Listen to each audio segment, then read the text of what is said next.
YouTube, what is going on? Hey, so I wanted to take a quick second or take this opportunity to revisit some thoughts that I had in a video I did a couple days ago on the Palindrome hand cannon.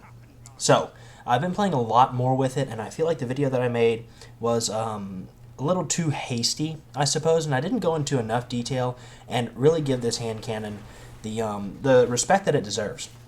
So what I wanted to do was talk about it in a lot more detail and also use this video to talk about the new game mode Supremacy that everyone has been clamoring for. And I've been playing a lot more Supremacy and I've been really enjoying it, but I do have some thoughts that I wanted to share with you guys on it, as well as what I can recommend as far as this hand cannon goes. So, first, to start out, the loadout I'm using is obviously the Palindrome hand cannon, and I've got the Last Ditch shotgun from Dead Orbit, which this was like the first thing that I bought when Rise of Iron dropped, because I heard how great it was. Honestly, my Party Crasher I think is better. It has better rolls, but I can talk about that way later. And most important in my loadout is my sexy as fuck Taniks cloak. I finally got one. We're going into year 3, and it took me this long to get a damn Taniks cloak. Thank you, Skeleton Keys. So, I finally got one, and I look hot. And let's face it, guys, damage actually increases whenever you look good. So, that's a fact for science. So let's just get right into it, guys. So, we're going to talk about the Palindrome. Now, something that's very interesting about the Palindrome is the flavor text, right? So it says, "Draw, O coward." So for those of you that don't know, a palindrome is actually defined by a word, phrase, or sequence that reads the same forward as it does backward. So the flavor text is actually a palindrome. I think that's pretty cool. I know Bungie's always slipping really cool things, really minor details into like the weapons and the lore and stuff, so kudos to them for that. Second thing, let's get right into a little bit more detailed breakdown of the statistics. I know people have been going crazy on Reddit, YouTube. There's tons of videos just talking about how amazing this hand cannon really is, and I think the more that I have played with it, the more I have to really agree with them, because this hand cannon, it does feel really, really good. So a lot of comparisons are being made to the famous IS Luna, okay? And I do have an IS Luna that I absolutely love, and the stat comparisons we're going to do are going to be to the IS Luna because that seems to be one of the more prominent hand cannons in the Crucible as well, and just really sought after by a lot of the pro scene, you know, your hardcore PvP players.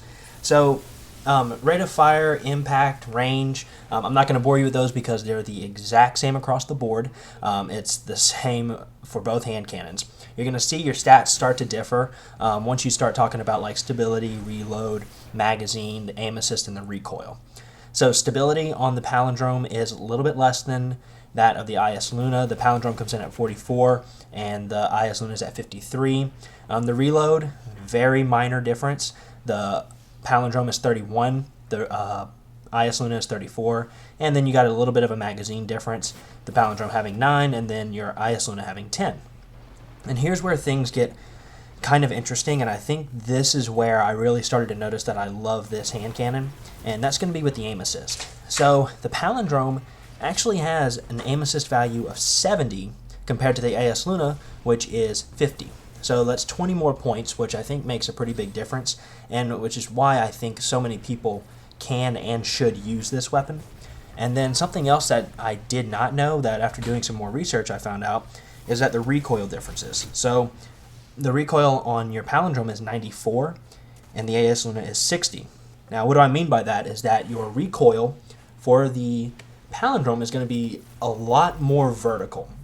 So there have been tests done. I cannot remember who it was, but I did see on Reddit there's video evidence of them firing at a wall, both hand cannons, and the Palindrome having significantly more just vertical recoil. So, what does this mean? Firing your shots, like kind of not necessarily spamming, but at a higher rate of fire, you're going to feel a lot more comfortable and feel just more secure that you can get the kill. Whenever comparing it to the IS Luna, because the time and just the way it settles back to center is going to be significantly better on this Palindrome. So the best piece of advice I could say whenever using this hand cannon is, first of all, absolutely go buy it. Absolutely get this hand cannon if you have not gotten it, because the vendor rolls are absolutely incredible.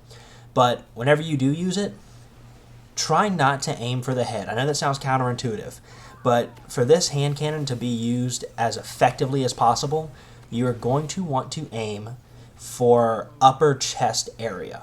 Okay, that I think it's because of that high aim assist stat. I could be wrong. You guys might need to correct me in the comments here, but it's almost like I promise you'll land critical hits if you can aim for the upper chest area, and I think it has to do with bullet magnetism and aim assist.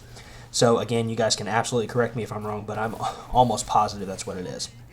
So again, try it out. I promise you're going to see the results that you want, because whenever you aim for the head, it for some reason feels a lot more inconsistent once you start getting out of that mid-range, but aiming for that upper chest area, that's whenever you're going to feel actually more of your critical shots count. So definitely do that. And finally, for the last part of this video, I just want to talk about Supremacy.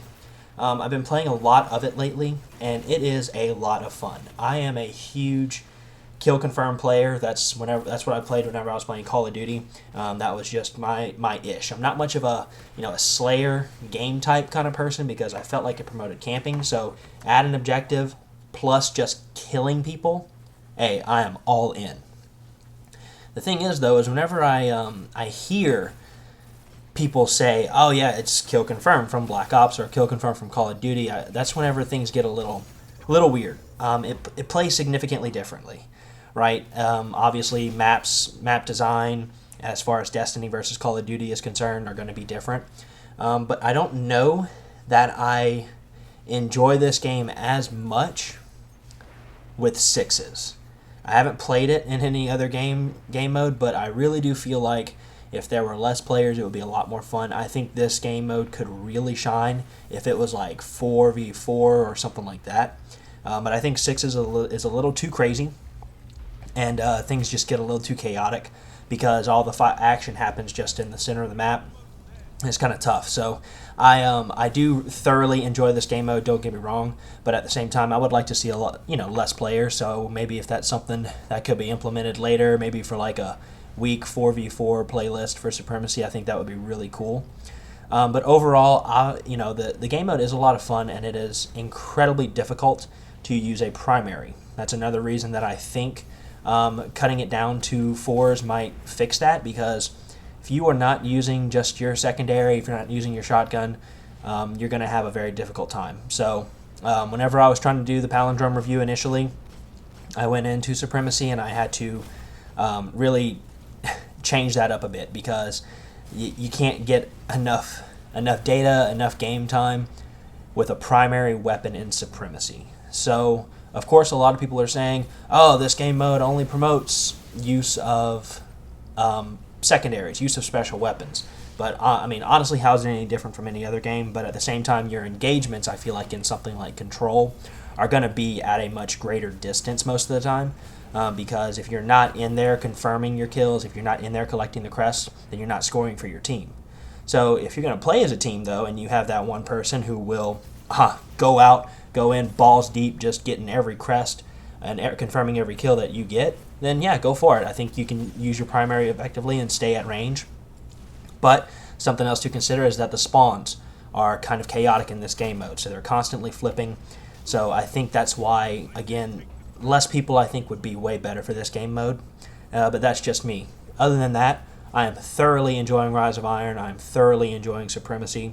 I cannot wait to play some more, and I can't wait to just see what else this game mode has to offer us. So, bottom line, guys, go get a Palindrome and go hop in Supremacy and have some fun with it. If you guys liked the video, don't forget to like, favorite, subscribe, comment, do what you got to do.